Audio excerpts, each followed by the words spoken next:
They fined me $47,000 for renovating my cabin. 3 months later, I owned the building where they work, and she was begging me not to evict her.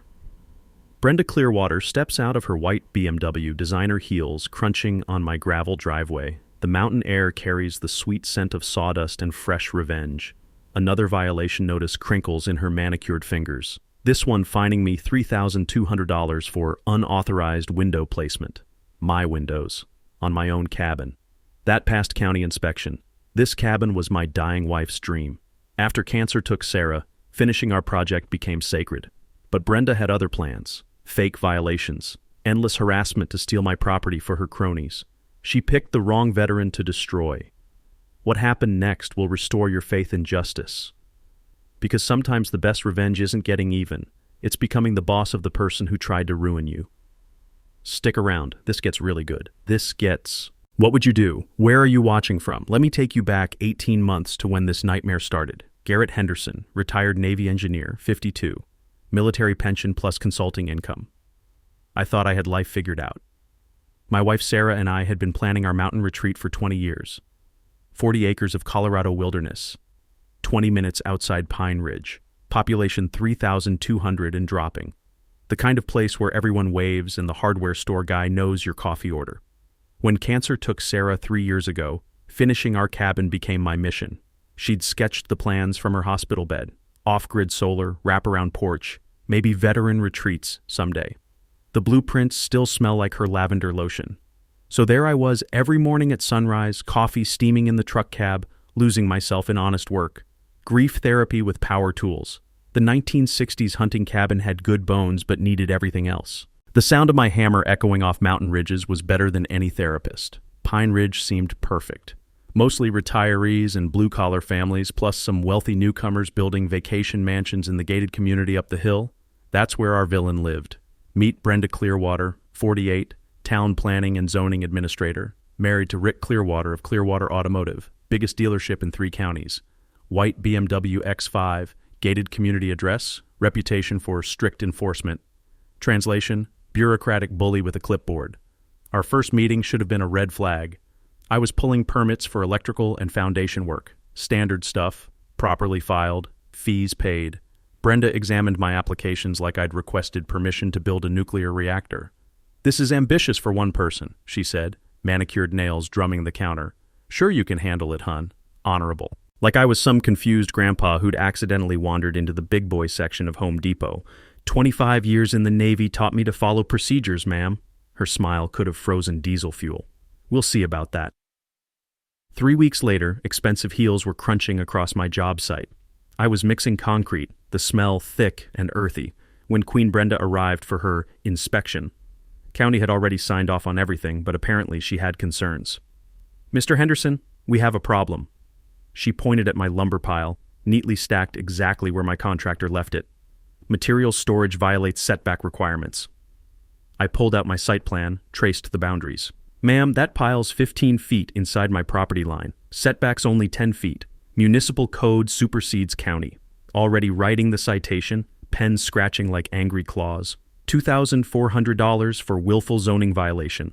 Willful. Like I'd personally declared war on municipal order with a stack of 2x4s. "Maybe try smaller projects next time," she said, handing me the ticket.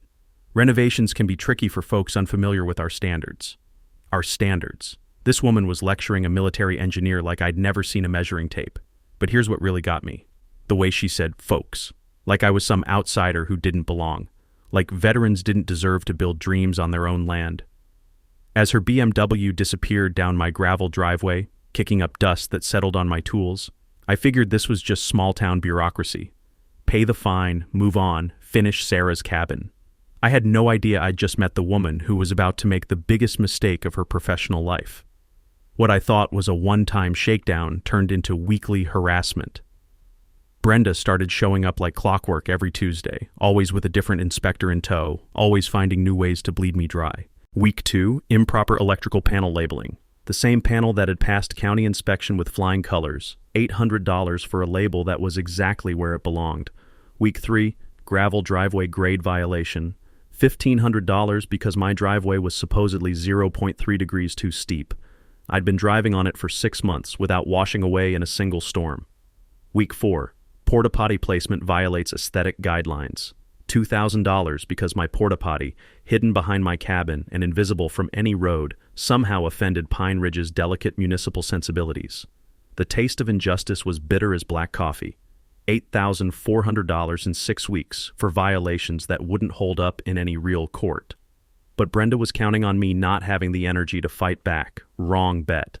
I spent 3 days at the courthouse, breathing in the musty smell of old paper and decades of bureaucratic disappointment. What I found in those filing cabinets made my engineer's brain light up like a Christmas tree. Patterns. Beautiful, incriminating patterns. Wealthy developers building million-dollar vacation homes. Warning notices for identical violations. Blue-collar guys like me. Maximum fines. Immediate enforcement. I'd learned about selective enforcement back in my Navy days. How corrupt commanders would target certain sailors while protecting others. Same principle, different uniform. Marcus Webb, fellow veteran building a tiny house, $12,000 in fines, foreclosure. Elena Vasquez, retired teacher renovating her grandmother's cottage, $18,000 in citations, forced sale. Jim Patterson, disabled contractor, $22,000 in violations, bankruptcy. Every single foreclosed property had been snapped up by the same buyer, Clearwater Development, LLC. The pieces clicked together like a perfectly engineered mechanism. My contractor buddy Dave confirmed my suspicions over courthouse vending machine coffee that tasted like liquid regret. Rick Clearwater stopped by my shop last week, he said, plastic spoon stirring circles in his cup. Asked about distressed properties in your area. Said he was looking for investment opportunities. Investment opportunities. That's what they called stealing people's dreams. The mountain air felt different driving home that evening, cleaner somehow, like I'd finally identified the source of the stench. Pine needles crunched under my tires as I pulled into my driveway, and for the first time in weeks I was actually looking forward to Brenda's next visit. That night, I built my case file. Every citation, every inspection report, every interaction went into a 3-ring binder that would make a Navy quartermaster weep with pride. I also bought a digital recorder, something I'd learned from a legal seminar years back about Colorado being a one-party consent state. You can record conversations without the other person's permission as long as you're part of the conversation. Tuesday arrived like clockwork, and so did Brenda. Expensive heels clicked across my job site, followed by Carl, the building inspector, who looked like he'd rather be getting a root canal. "Mr. Henderson," Brenda announced, "we need to discuss your foundation work." "What about it?" I kept my voice level, recorder humming silently in my shirt pocket. "The concrete mix doesn't meet our enhanced standards for mountain construction." Enhanced standards. I'd used the exact same concrete specification that built half the foundations in Pine Ridge, including the new Clearwater Development project 5 miles up the road. Funny how enhanced standards only applied to certain people. Carl studied his clipboard like it contained nuclear launch codes. "Actually, this looks pretty standard." "Carl," Brenda's voice could have frozen antifreeze. "Are you questioning my professional assessment?" Poor Carl wilted faster than lettuce in Death Valley. "No, ma'am. Whatever you say." Another $3,200 fine for concrete that was identical to what her husband's company used on their own projects. But as Brenda's BMW kicked up dust clouds disappearing down my driveway, I was actually smiling. Because now I had her on tape admitting to enhanced standards that existed nowhere in any codebook. And Carl's nervous reaction? That was evidence of coercion, intimidation of a municipal employee. I'd seen this playbook before in the military. Corrupt officers thinking they were untouchable until someone with patience and documentation brought them down. The key was building an airtight case before making your move. Game on, Brenda. You just picked a fight with someone who knows exactly how to win it. The evening breeze carried the scent of sawdust and justice through my half-finished cabin. Sarah would have loved this part, me standing up to bullies who thought they could steal what we'd worked our whole lives to build. Brenda must have sensed I was getting organized because she decided to escalate from petty harassment to full-blown siege warfare. The next Tuesday, she arrived with backup, 2 official-looking goons and a bright red stop work order that she slapped on my cabin door like a death warrant. "Environmental Protection Zone violation," she announced, savoring each word like fine wine. "All construction must cease immediately pending environmental impact assessment." Environmental impact. I was building one small cabin on 40 acres of pristine wilderness. The biggest environmental impact was me disturbing a few earthworms for my foundation. Ma'am, this property was fully surveyed before purchase. No environmental restrictions were disclosed. New municipal regulations. That shark smile again. Code 73E requires environmental studies for all construction within 500 feet of seasonal waterways. She pointed at my little creek, the same creek that was bone dry half the year and barely qualified as a mud puddle the other half. Apparently, my babbling brook was now a protected waterway requiring federal-level environmental scrutiny. The study costs $15,000 payable to our certified consultant. Until completion, any work triggers daily fines of $1,000. The math hit me like a sledgehammer to the gut. 15 grand up front, plus $1,000 a day if I so much as breathed on my own property. The bitter taste of extortion filled my mouth. But Brenda had just made her first tactical error. She got greedy. I hired Frank Delacroix, a local attorney who looked like he'd crawled out of a 1970s courtroom drama. Rumpled suit, coffee-stained tie, office that smelled like old leather and righteous fury. Frank had been fighting municipal corruption since Brenda was in diapers. "Here's what we're going to do," Frank said, leaning back in a chair that squeaked like a rusty gate. "Administrative appeal first, FOIA request second. These small-town dictators melt faster than butter in a microwave when you shine light on their operations." The Freedom of Information Act request hit Brenda's office like a tactical nuclear strike. 3 weeks later, boxes of documents landed on Frank's conference table. We spread them out like evidence in a crime scene investigation. And what we found was stupidity so pure it belonged in a museum. Brenda had approved identical foundation work for a Clearwater development project 2 miles from my property. Same contractor, same techniques, same seasonal waterway running through the middle of their lot. Environmental study required, 0. Environmental impact mentioned, nada. Different rules for different bank accounts. "This is selective enforcement based on economic discrimination," Frank said, making photocopies with the joy of a man who'd just discovered buried treasure. "Federal civil rights violation. She's basically handed us her head on a silver platter." But the real bombshell was buried in the email correspondence. Brenda's certified environmental consultant turned out to be her college sorority sister, Rebecca Martinez, who'd set up shop 6 months ago with qualifications that included a bachelor's degree in marketing and a weekend seminar she'd found on Groupon. Rebecca's entire environmental expertise came from watching nature documentaries and owning a houseplant that she'd somehow managed not to kill. Meanwhile, I was building my coalition of the systematically screwed. Elena Vasquez and I met at Murphy's Diner, where the coffee could strip paint and the conspiracy theories flowed like cheap wine. She'd lost her grandmother's cottage to similar harassment. "Same playbook every time," Elena said, the fluorescent lights reflecting off her tired eyes. "Escalating fines, impossible requirements, financial pressure until you break. Then Rick Clearwater swoops in with a below-market cash offer to help you out of your predicament." Marcus Webb joined our resistance movement, bringing documentation that read like a war crimes tribunal. He'd lost everything: his tiny house project, his land, his savings, to Brenda's manufactured crisis factory. "You know what really burns me?" Marcus said, diesel fumes from his work truck mixing with our shared anger in the parking lot. "She acts like she's saving the environment while helping her husband steal land from veterans." That's when Jessica Phoenix from the Mountain Valley Gazette materialized at our table like an investigative journalism angel. Young, hungry, and armed with a notebook that looked like it had survived multiple newsroom apocalypses. "I've been tracking complaints about your planning department for months," she said, pen poised like a weapon. "But I need documentation, official records, something bulletproof for print." Frank slid a manila folder across the sticky diner table. Every FOIA document, every discriminatory pattern, every piece of evidence that proved Brenda's corruption. "Print every word," I said, mountain wind whistling through the diner windows like the sound of incoming justice. Pine Ridge needs to know what their tax dollars are really funding.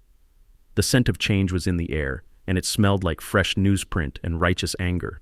Brenda's desperation was starting to show, and desperate people make stupid mistakes. Her latest masterstroke? A 6 a.m. raid on my property with a noise violation citation. I was sipping coffee in my RV, watching sunrise paint the mountain peaks orange, when expensive heels started crunching across frost-covered gravel. "Mr. Henderson!" Brenda's voice shattered the mountain silence. "Noise ordinance violation?" I stepped outside, coffee mug steaming in the crisp air. The only sounds were birds chirping and my coffee maker gurgling. "Ma'am, what noise?" I'm drinking coffee. Pre-work preparation activities before 7 a.m. constitute noise pollution under Municipal Code 84F.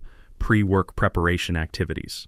Apparently, my coffee routine was now a threat to public peace. The woman had officially lost her mind.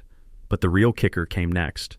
She pointed at my beautiful old pine tree, the one Sarah and I had specifically planned to preserve, and announced, "Unauthorized tree removal violation." I didn't remove any trees. Branch trimming constitutes modification of protected vegetation. She was already writing another citation, pen scratching like angry claws. I'd trimmed exactly 3 dead branches to prevent them from crushing my truck. Dead branches. Brown, hanging by bark threads, ready to fall in the next wind. Apparently, preventing property damage was now environmental terrorism. That's $1,500 for vegetation modification, plus immediate work cessation pending state environmental review. State review. She was escalating beyond local authority, trying to drag Colorado Department of Natural Resources into her personal vendetta. The bitter taste of corruption was getting stronger. But here's what Brenda didn't know. I'd been documenting everything, and her pattern was becoming criminally obvious. That afternoon, Frank filed our state oversight complaint while I called Jessica Phoenix with the latest insanity. The reporter's excitement crackled through the phone like electricity. "She's involving state agencies now?" Jessica's keyboard clattered in the background. "That's federal territory. False reports to government agencies aren't misdemeanors anymore."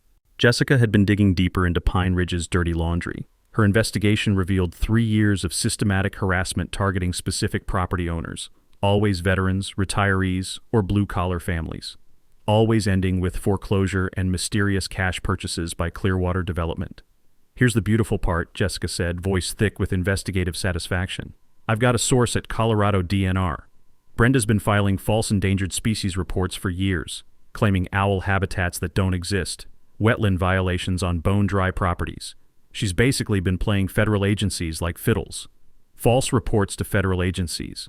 In military terms, that's court-martial territory. In civilian terms, it's felony fraud."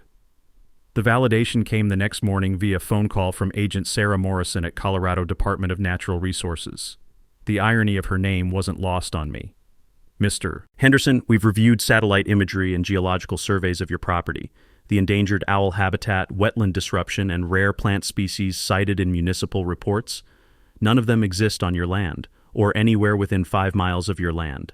The taste of vindication was better than my morning coffee. Agent Morrison, I think you need to meet my attorney. We've got documentation of systematic false reporting." Meanwhile, my coalition of the systematically screwed was growing. Elena connected me with the Kowalski family, ranchers who'd lost 80 acres to Brenda's harassment. Tom Bradley, a disabled veteran, had been forced to abandon his accessible housing project after $20,000 in bogus fines. But the real breakthrough came from an unexpected source. Carl, the building inspector, showed up at my property after sunset, headlights cutting through mountain darkness. He looked like a man who'd been carrying a guilty secret for years. "Mr. Henderson," he said, hands trembling as he pulled out a manila envelope thick with documents.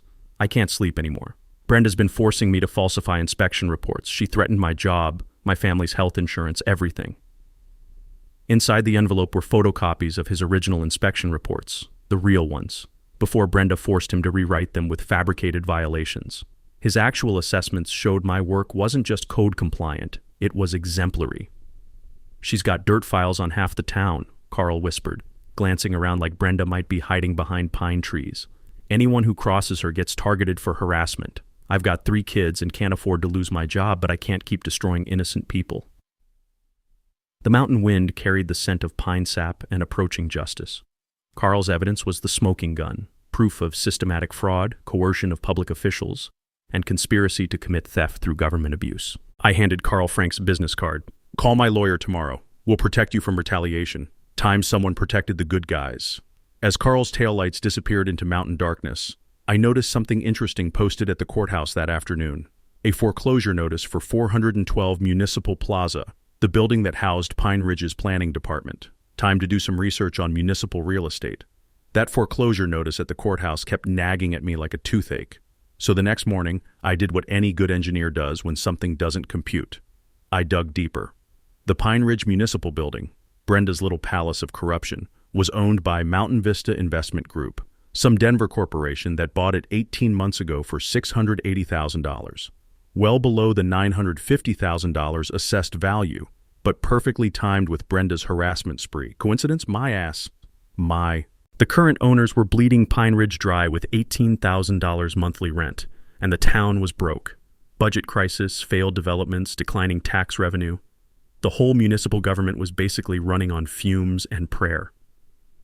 I sat in my truck outside the courthouse, diesel exhaust mixing with the sweet scent of Revelation, when the pieces started clicking together like rifle parts. This wasn't just about individual property theft. This was systematic economic warfare. Back home, I cracked open my laptop and dove into public records like a submarine. Pine Ridge owed $2.3 million on a development project that never broke ground. They'd mortgaged future property tax revenue that evaporated when half their tax base got foreclosed and sold to Clearwater Development. The tax base was collapsing because Brenda's victims were being replaced by Clearwater properties that somehow qualified for agricultural exemptions despite being million-dollar vacation mansions. But here's where it got beautiful in its criminal stupidity. Mountain Vista Investment Group wasn't some random Denver outfit. A little corporate archaeology revealed it was owned by Clear Mountain Holdings, which belonged to Rebecca Clearwater Martinez, Brenda's sorority sister and fake environmental consultant. The whole operation was a 3-card Monte game. Brenda harassed property owners into foreclosure. Rick bought the properties cheap through his development company. The collapsed tax base forced the town to rent their municipal building from his sister-in-law's shell corporation. They weren't just stealing properties, they were hijacking the entire town. My phone buzzed. Emergency meeting. Jessica found the smoking gun. Frank. An hour later, we were hunched around Frank's conference table like conspirators planning a revolution. Jessica had bank records scattered everywhere, her investigative excitement crackling like live wire. "It gets worse," she said, stabbing at documents with her pen. "Mountain Vista just gave Pine Ridge an ultimatum. Buy the municipal building for $850,000 or face eviction in 60 days. The town's broke, but guess who's generously offering to finance the purchase at 15% interest? The taste of pure corruption was bitter on my tongue. Clearwater Financial Services. Exactly. Rick would own the town's debt, the municipal building, and half the private property. Complete economic control of Pine Ridge.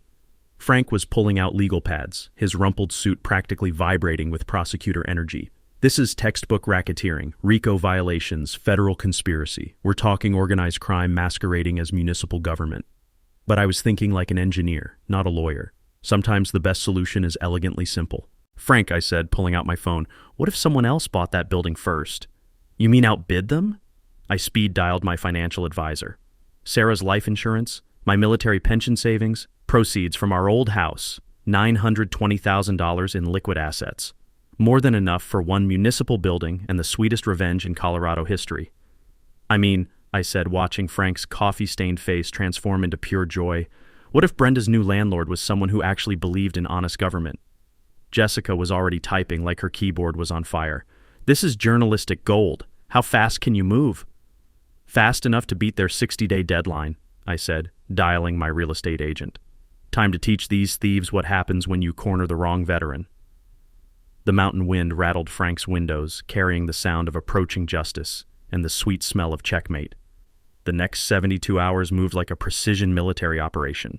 I had 60 days to outflank a criminal conspiracy, but sometimes the best revenge is served ice cold with a side of perfect documentation. First call went to Maria Santos, my real estate agent who'd helped Sarah and me find our mountain paradise. The woman could close deals faster than Brenda could fabricate violations. "You want to buy the municipal building?" Maria's voice crackled with disbelief and excitement. "That's either brilliant or completely insane. Cash offer? Full asking price, 7-day close, whatever it takes to beat their deadline. Mother of God, I'm calling the listing agent right now." While Maria worked her magic, I was assembling my war council. Frank Delacroix became my legal strategist, his coffee-stained office transformed into mission control. The smell of old law books mixed with fresh determination as we mapped out my hostile takeover. "Commercial leases in Colorado," Frank explained, spreading statutes across his desk like battle plans.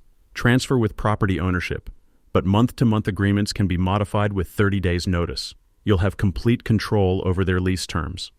Complete control. The same words Brenda had used when she thought she was destroying my life. Frank walked me through setting up Henderson Property Holdings, LLC, a corporate structure that would own the building and shield my personal assets. During my Navy procurement days, I'd learned that the right legal framework could turn disadvantage into overwhelming leverage. Here's the beautiful part, Frank said, practically vibrating with prosecutorial joy. You can include performance clauses in the new lease, requirements for ethical conduct, adherence to actual laws, non-discriminatory enforcement, violate the terms, 30-day eviction notice. While Frank crafted legal weapons, I was building intelligence networks. Elena had connected me with 12 families representing over $200,000 in Brenda's bogus fines. Marcus Webb brought construction expertise for assessing building improvements. Jessica Phoenix was documenting everything for the exposé that would destroy Brenda's whole operation. I've got sources at the State Attorney General's office, Jessica said during our strategy session at Murphy's Diner, coffee growing cold as we plotted. They're salivating over municipal corruption cases, especially ones targeting veterans. The technical details were surprisingly elegant. Month-to-month commercial leases required certified mail notification for modifications. The new terms would include moral conduct clauses, an immediate rent adjustment to market rates, $22,000 monthly instead of their current sweetheart deal. But the real leverage came from building improvements. The municipal building needed new electrical work, HVAC upgrades, and ADA compliance modifications. About $75,000 in necessary improvements that would justify the rent increase and give me additional excuse to inspect their operations regularly. My financial advisor laid out the economics during our strategy call, his voice thick with approval. The building generates positive cash flow while providing strategic control over municipal operations. You're not buying real estate, you're buying checkmate. The numbers were beautiful in their simplicity. Purchase price, $850,000. Monthly rental income, $22,000. Annual return, over 30%, plus the priceless satisfaction of watching Brenda's face when she realized who her new boss was. 4 days after my initial call, Maria was sitting in Frank's office with a signed purchase agreement, her smile bright enough to power the municipal building. Sellers are desperate to close, she said, sliding documents across the conference table. Cash talks, and apparently it speaks fluent, get me out of this mess. We can close Friday. The same day, Brenda was planning to issue me another bogus fine for improper concrete curing techniques. The irony was thick enough to cut with a knife. My financing was locked and loaded. Conservative investments liquidated, money positioned for immediate deployment. Sarah's life insurance proceeds would finally serve justice instead of just paying grief counselors and medical bills. The faint scent of her lavender lotion seemed to approve from the paperwork. The timeline was tight but achievable. Close Friday, serve notice of new ownership Monday, schedule my first landlord inspection Tuesday, right during Brenda's usual harassment rounds. Element of surprise combined with overwhelming legal authority. Frank, I said, studying our battle plan mapped across his whiteboard, what happens when government employees violate commercial lease terms? Same thing that happens to any tenant who breaks their lease, Frank grinned, coffee mug raised like a toast. Eviction proceedings. Except in this case, eviction means Brenda loses her office, her files, and her platform for harassment. Elena leaned forward, her teacher's instincts recognizing a perfect lesson plan. So you're not just stopping her from harassing property owners. You're removing her ability to harass anyone. The taste of approaching justice was sweeter than Murphy's apple pie. Every piece was falling into place with military precision. Time to show Brenda what happens when you corner someone who actually knows how to fight back. Brenda must have sensed something was wrong because her desperation reached new levels of criminal stupidity.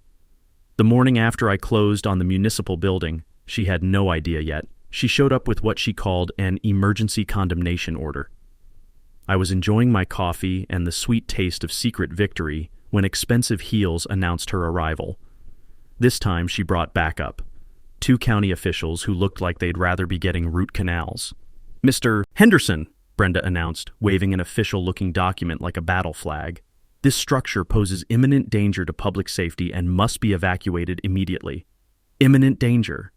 My cabin, which had passed every legitimate inspection with flying colors, was apparently ready to collapse and kill innocent bystanders. "Ma'am, county inspection cleared this foundation work last week." Municipal authority supersedes county assessment. That familiar shark smile was getting more desperate around the edges. Structural instability requires immediate evacuation and $35,000 in emergency repairs. $35,000. Added to my existing fines, that brought Brenda's theft total to $47,200. The woman had officially graduated from petty harassment to grand larceny. But here's what made me smile into my coffee mug. I now owned the building where she worked. In about 6 hours, she'd received certified mail notification of new ownership and updated lease terms, including the moral conduct clause that made false citations grounds for immediate eviction. While Brenda was conducting her theatrical condemnation performance, I was watching her career death warrant being delivered by the Postal Service. "You have 24 hours to vacate," she continued, apparently unaware that karma was about to body slam her through a legal table. Failure to comply results in daily fines of $2,000, $2,000 a day, for staying in my own home that was structurally sounder than most buildings in Pine Ridge. But I'd learned patience in the Navy. Sometimes you let the enemy commit fully to their attack before revealing your defensive position. "I'll need to consult with my attorney," I said, pulling out my phone to text Frank. She just signed her own termination letter. That afternoon, while Brenda was probably celebrating her latest shakedown, I was conducting my first landlord inspection of 412 Municipal Plaza. Frank accompanied me with a clipboard and the biggest grin I'd seen since his last courtroom victory. The municipal building was exactly what you'd expect from government efficiency. Outdated electrical systems, HVAC held together with prayer and duct tape, and enough code violations to keep a real inspector busy for weeks. "Ironic," Frank observed, photographing exposed wiring in Brenda's office. "The woman who makes a living citing imaginary violations works in a building that's an actual safety hazard." But the real discovery was in Brenda's filing cabinets. As the new landlord, I had every right to inspect my property for safety hazards, maintenance issues, and lease compliance. What I found exceeded my wildest expectations. Brenda kept detailed files on every property owner in Pine Ridge, not just violation histories, but personal financial information, family situations, vulnerability assessments. She'd been profiling targets like a military intelligence operation. Marcus Webb's file included notes about his PTSD and financial struggles. Elena's file mentioned her deceased husband's medical bills. My own file had Sarah's cancer treatment costs and a note reading, "Grief makes people vulnerable to pressure." The taste of pure rage was metallic in my mouth. This wasn't just corruption. It was psychological warfare against grieving families and struggling veterans. Frank was photographing everything with the methodical precision of a crime scene investigator. This is systematic targeting of vulnerable populations, federal civil rights violations, possible RICO charges. She's documented her own criminal enterprise. But we weren't done. Hidden behind Brenda's filing cabinet was a folder marked insurance claims. Insurance claims that Rick Clearwater's development company had filed on properties they'd purchased after foreclosure. Claims for pre-existing structural damage that justified massive renovation budgets and tax write-offs. The same structural damage that Brenda had cited in her condemnation orders. They weren't just stealing properties, they were defrauding insurance companies by claiming damages they'd invented during the harassment process. "Frank," I said, my engineer's brain calculating the scope of this conspiracy, "how many federal agencies want to prosecute insurance fraud?" "All of them. FBI, IRS, Department of Justice, state insurance commissioners. Insurance fraud is like Christmas morning for federal prosecutors." As we finished documenting Brenda's criminal evidence collection, my phone buzzed with a text from Maria Santos. "Listing agent confirms Pine Ridge received eviction notice. They're panicking." The eviction notice. In all the excitement of buying the building and discovering Brenda's intelligence files, I'd almost forgotten about the Clearwater family's original plan to foreclose on the town itself. Except now they were getting evicted from their own criminal headquarters while I held enough evidence to destroy their entire operation. The mountain wind carried the scent of pine trees and approaching justice through the municipal building's leaky windows. Tomorrow would bring Brenda's first encounter with her new landlord. I could hardly wait. Brenda's final week of freedom was a masterclass in criminal desperation. She'd received the new ownership notification and lease modification, but apparently hadn't connected the dots yet. Her response was to go completely nuclear. First, she called the Colorado Department of Public Health and Environment with reports of toxic waste contamination on my property. When state investigators showed up Tuesday morning, they found exactly what I expected. Absolutely nothing. The toxic waste turned out to be my concrete mixing station, which any competent official would recognize as standard construction equipment. "Mr. Henderson," said Agent Patricia Alvarez, tucking her testing equipment back into its case, "someone filed a report claiming you were dumping industrial chemicals into groundwater. We've tested everything. Your property is cleaner than most municipal water systems. False reports to state agencies. In legal terms, that's filing false instruments and interfering with government operations. In practical terms, it was Brenda digging her own grave with a federal-sized shovel. But she wasn't done yet. Wednesday brought the U.S. Fish and Wildlife Service to my property, responding to Brenda's emergency report about endangered owl habitat destruction. The federal agents spent 4 hours documenting the complete absence of endangered owls, rare plants, or protected wetlands. "Ma'am," Agent Robert Kim explained to Brenda over the phone while I listened, "satellite imagery and biological surveys confirm no endangered species habitat exists on this property. Filing false reports to federal agencies is a serious crime." The metallic taste of approaching justice was getting stronger with each of Brenda's desperate moves. Thursday brought her most pathetic gambit yet. She tried to pressure local contractors into refusing work on my property. She called Dave's construction company with threats about losing municipal contracts if he continued helping me. Dave called me immediately, his voice thick with disgust. "She actually threatened my business license if I don't stop working for you." Lady's lost her damn mind. But Friday was when Brenda's world started crumbling in real time.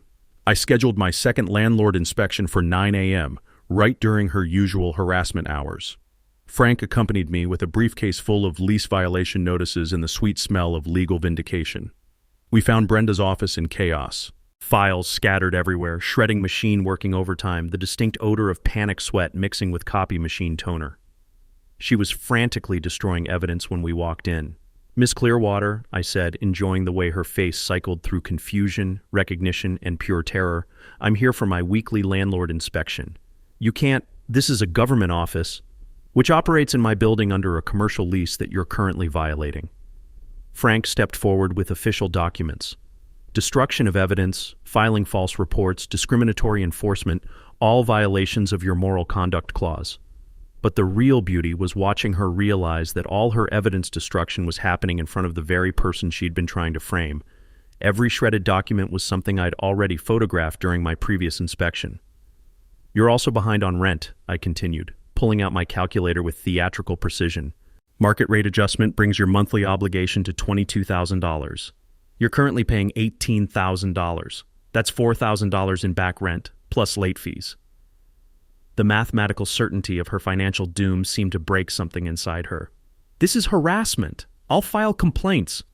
"With whom?" Frank interrupted, genuine curiosity in his voice. "Your boss? Your office is in his building. The state, they're investigating your false reports. Federal agencies, they're building fraud cases." That's when Brenda made her final, fatal mistake. She called Rick Clearwater on speakerphone, apparently forgetting that I was recording everything and that Frank was taking notes. "Rick, you need to fix this," she said, voice rising to hysteria levels. "The veteran bought our building somehow. He knows about the insurance claims, the property files, everything." Rick's voice crackled through the phone speaker. "Calm down. We'll say the files were stolen, blame it on disgruntled employees. The insurance claims are legitimate. The insurance claims based on structural damage that you cited in your condemnation orders?" I asked pleasantly. Dead silence. Then the beautiful sound of Rick Clearwater realizing he'd just confessed to insurance fraud in front of witnesses. Frank was scribbling notes with the enthusiasm of a man who'd just won the prosecutor's lottery. Conspiracy to commit fraud, filing false insurance claims, abuse of government authority, this is turning into a federal prosecutor's dream case. But the sweetest moment came when Brenda tried one last desperate power play. "You can't evict a government office. The town needs this space." "The town needs honest government," I replied, handing her the 30-day eviction notice. "You have 30 days to find new accommodations. I suggest somewhere with good legal representation." As Frank and I walked out of the municipal building, my building, the mountain air had never smelled sweeter. Tomorrow would bring the town council meeting where Brenda's criminal empire would finally collapse in public. Justice was about to be served at exactly the right temperature, ice cold. The Pine Ridge Town Council chambers had never seen a crowd like this. Word had leaked about the emergency meeting, and by 7 p.m. every seat was packed with property owners, veterans, and curious locals who'd caught wind that something big was going down. The smell of nervous energy mixed with stale coffee from the lobby vending machine. Jessica Phoenix had positioned herself in the front row with her camera and notebook, flanked by a news crew from Denver's Channel 7. Social media was already buzzing with hashtags like #PineRidgeCorruption and #VeteranVsVillain. Mayor Patricia Hendricks called the meeting to order, her voice tight with the kind of stress that comes from realizing your town is about to become a national news story. We're here to address concerns about the planning and zoning department. Brenda sat at the staff table, still clinging to her clipboard like a shield. She'd dressed for battle in her most official-looking suit, but couldn't hide the dark circles under her eyes or the slight tremor in her hands. First speaker, Brenda Clearwater, Planning Administrator. Brenda stood and launched into her prepared presentation, voice artificially steady. Members of the council, I've uncovered serious safety violations at the Henderson property that require immediate municipal action. Structural instability, environmental hazards, illegal construction practices.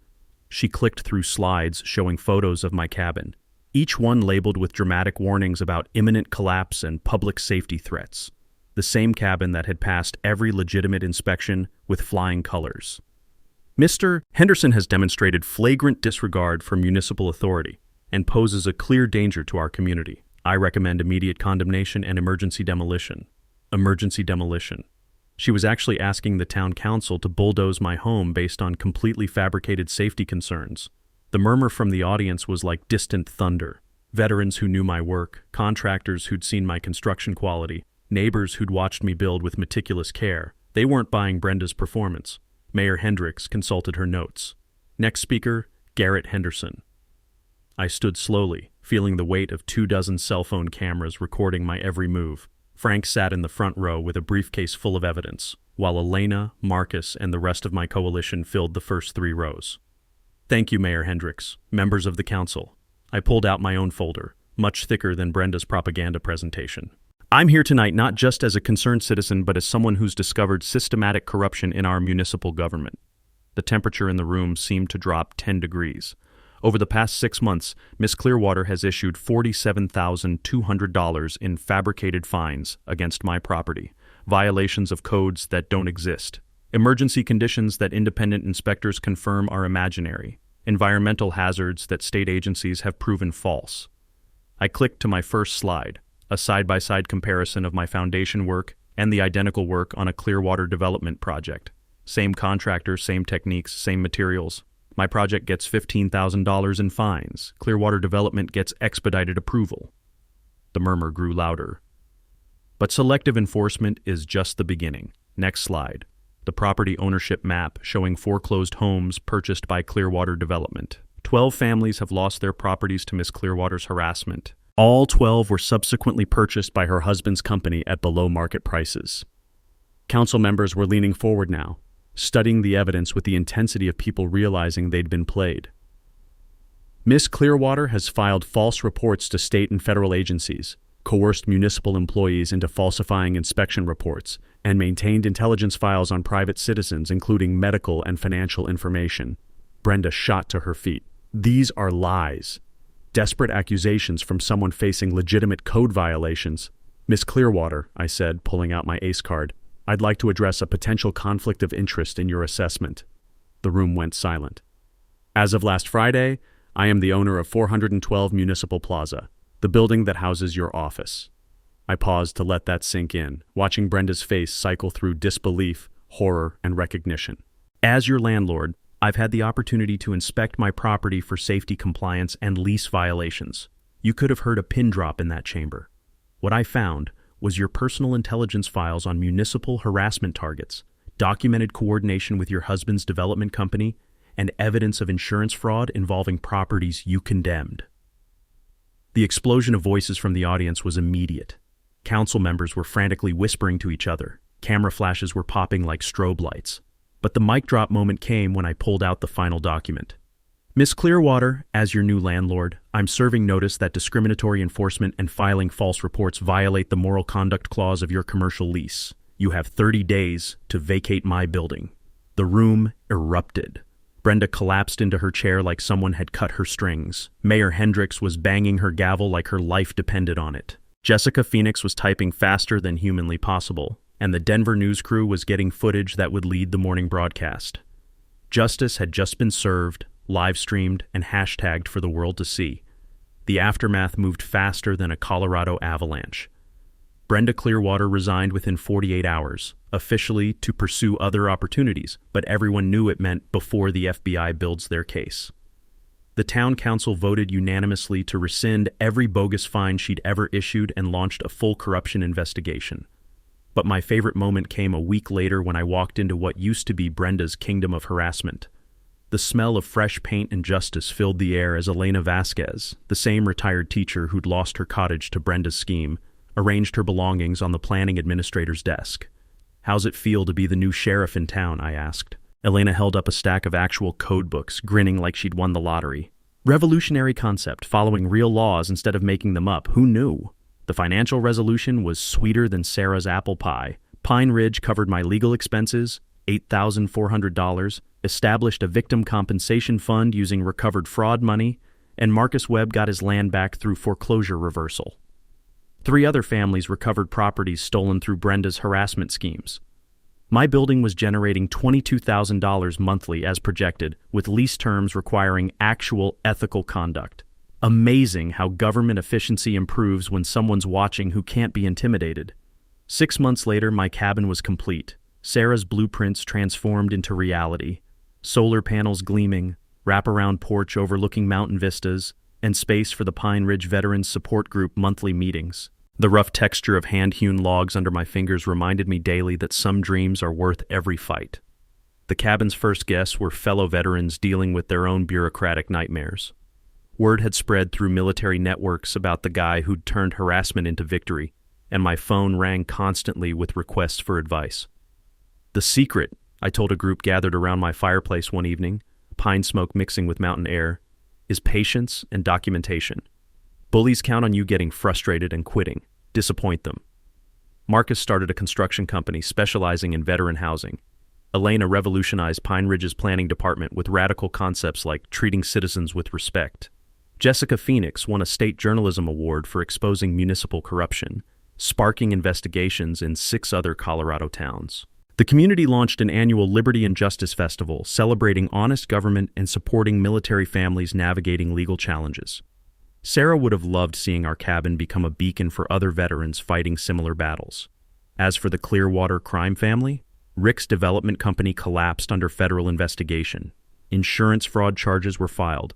Brenda found work in another state until her new employers Googled her name. Turns out corruption follows you like a bad smell. The federal investigation expanded across 3 states, uncovering similar schemes targeting rural veterans and retirees. The Pine Ridge case became a textbook example of municipal crime and how one determined citizen can expose entire conspiracies. My monthly landlord inspections became legendary among government employees. Nothing motivates honest public service like knowing your landlord is a veteran who's seen corruption and won't tolerate it in his building. But here's the beautiful irony. Brenda's harassment taught me something valuable about fighting back. Sometimes the best revenge isn't getting even. It's building something better than what they tried to destroy. Every morning, I wake up in the home Sarah and I dreamed of, surrounded by the community we'd hoped to serve. The mountain wind still carries the scent of sawdust and possibility through my windows. And somewhere out there, Brenda Clearwater is probably trying to harass some other veteran or retiree, not realizing that her Pine Ridge victims are sharing their story with everyone who'll listen. If you're dealing with your own corrupt Karen making your life hell with fabricated violations, document everything, build your coalition, and remember that bullies are only powerful until someone refuses to be bullied. Got your own nightmare story about HOA Karens, corrupt city officials, or bureaucratic bullies who thought they could steal your dreams? Drop it in the comments below. We read every single one, and your story might be exactly what someone else needs to hear to start fighting back. And if you love watching entitled Karens get served ice-cold justice, smash that subscribe button and hit the notification bell for Karen stories. We've got more David versus Goliath tales coming that'll make you believe in karma again. Trust me, the next story involves an HOA president who tried to find a gold star mother for her memorial garden. Spoiler alert, it doesn't end well for the Karen.